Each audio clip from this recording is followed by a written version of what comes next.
welcome back to my YouTube channel. In today's video, we will be talking about what I decided to do because I've been trying to conceive and I haven't been able to. So this started in December when I said to my partner, listen, we've been trying, so something is obviously wrong with me. So we're going to make an appointment to go to the doctor in January. So what happened is that I don't remember what happened in January. January was probably rough. Everybody knows that January rough. And it just didn't work out that way. I believe I made an appointment for February. Yeah, I believe so. So February, March, I think I went to the doctor in January, actually. Yeah. So I went to the doctor in January and had my appointment. She was recommended to me by a friend from church, and so I called, made the appointment. I was very thrilled about just going to sort everything out, but I was also very apprehensive about what I'm gonna find out. And so ultimately I went by myself because my partner could not come with me that time, COVID stuff, and also he had work. And so after online school, I went and I drove by myself and I went. I believe I just had I had a dentist appointment the weekend before. So that was a funny crazy thing because my weekend was just crazy. So I had dentist Saturday, and what happened was that didn't work out. Okay. And so they made an appointment for me to go back to the dentist on Monday. Went to the doctor in Kingston, that is. So I'm in Portmore, and I'm okay, all the way to Kingston because they're saying that this doctor is very good. So fine, no problem. I went and it was a lovely experience because I went there, I waited a little bit and I went in, and then she got some backstory from me, the history of my partner, history of myself, history of my mom, or family member, and things that they've encountered, or been through or whatever. So she just wrote all of that down and stuff, and then she said, when was the last time you had your pap smear done? And girls, do not be like me, okay? I think I've only had my pap smear done. I think I made an appointment to get it done, and it didn't work out. I didn't get it done, and I was shoot, this is bad, and it has been on my mind. So let's stop right here, everybody. Let's get our calendars, let's get your books, let's get whatever you look, a diary, whatever, get your calendar, sort it out, put it on it to say listen, I need to go get my pap smear. It's very important. It's very important for you. Listen now. Hello, hi, hello, go and get your pap smear done. Okay, good. So that's out of the way. Good. So that's the first thing. Second thing is that, all right, so she did two things that day. Did my pap smear. All right, that's my OBGYN, of course. She did my pap smear, and she also did a ultrasound of the uterus. Yes. And that's when she was there. She was there doing her stuff, and it wasn't painful. None of it was painful. It was just little tubes of pressure. Yeah, it's a tubes of pressure. Nothing crazy, actually. Nothing at all to be scared of. So don't be worried about that.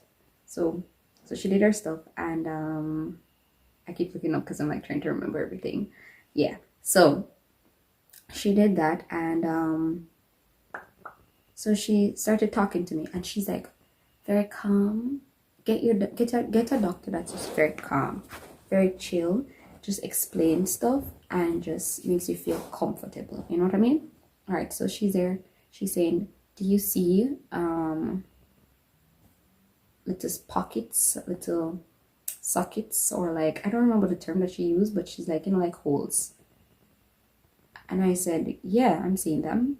And I'm like looking, I look, and I'm seeing many, like whole heap. And I'm like, she seems chill. She's explaining it as chill as can be. I mean, could be wrong. I mean, I'm like so naive because I just didn't know what those were. But apparently, she just said, well, she explained. I don't remember if she explained what those were right then and there, but then she measured my ovaries. She measured something. And she said that this one is, they're supposed to be certain distance, certain length, or something of the sort. Something. I don't remember the part they took, but she measured some, she did her measuring and all that, and she said, saying that it's not supposed to be that wide, or like, she did some measurement and said something was off in that regards. But it wasn't something that couldn't be corrected. And so we sat down now after I got dressed and everything, and she thoroughly explained what those holes, those sockets, those whatever were. And I was like in shock. I was like, okay. But then she said, all right, we have to wait on the pap smear to find out if there's anything wrong. But I've looked in there and it doesn't seem as though anything is wrong. All right, so just relax. We just need confirmation. It doesn't seem like anything is majorly wrong. Okay, but we have to wait. All right, she said to me, she ticked off a few things when she was asking in her, like, I guess in her mind, it just seemed as though she's like ticking off some things in her mind. She realized that this is literally polycystic ovarian syndrome.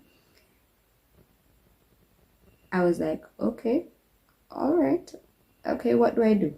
All right, so I went into the what do I do motion. In fact, I don't think I did.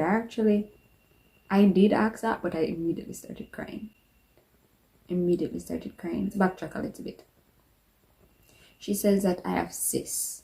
Like those little pockets are cysts, right? And ultimately, she was able to say, you have ovarian cysts. And I'm like, all right, okay.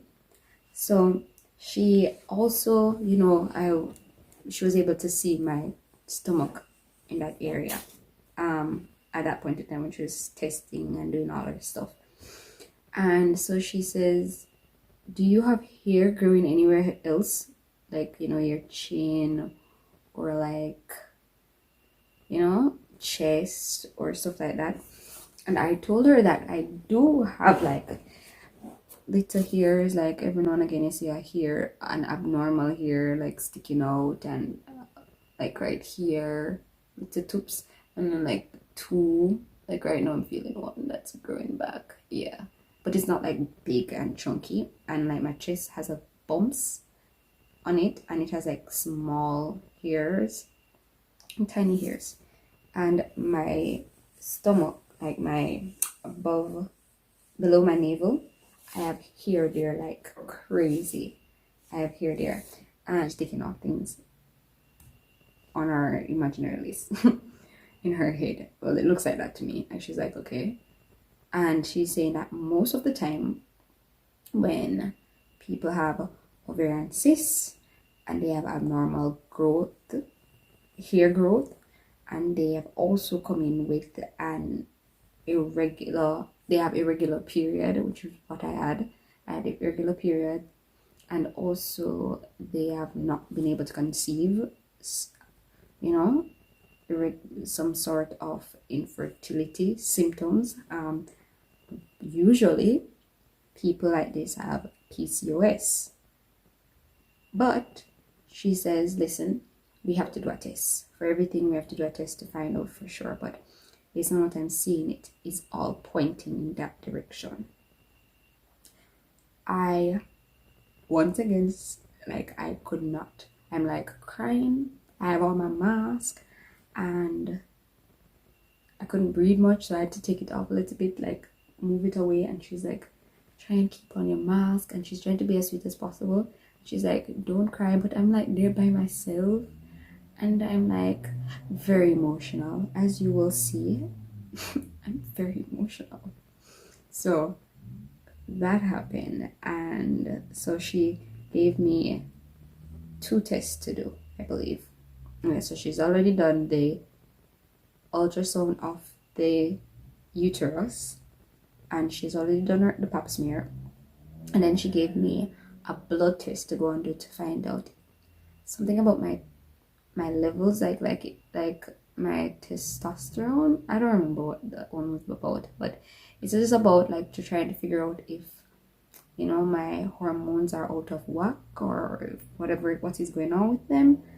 And also HSG. So she gave me a HSG to do, and also a blood test to go and do. So I will talk about what happened with those in another video, but this video was just simply about finding out that I had ovarian cysts. It's not a pretty thing to talk about or to hear. I was like distraught. I was like, ugh. They're like, some of these things can be benign, but I mean, like, I was just not in a good place. I was angry. I was really angry. Just angry. So if you are out there and you're watching this video and you're experiencing something like this, and you too have been down that road of anger, trust me, I understand. And if you want to talk, I am here to talk, okay? Because I really want to talk to someone who really understands what I'm going through or what it feels like to hear these things.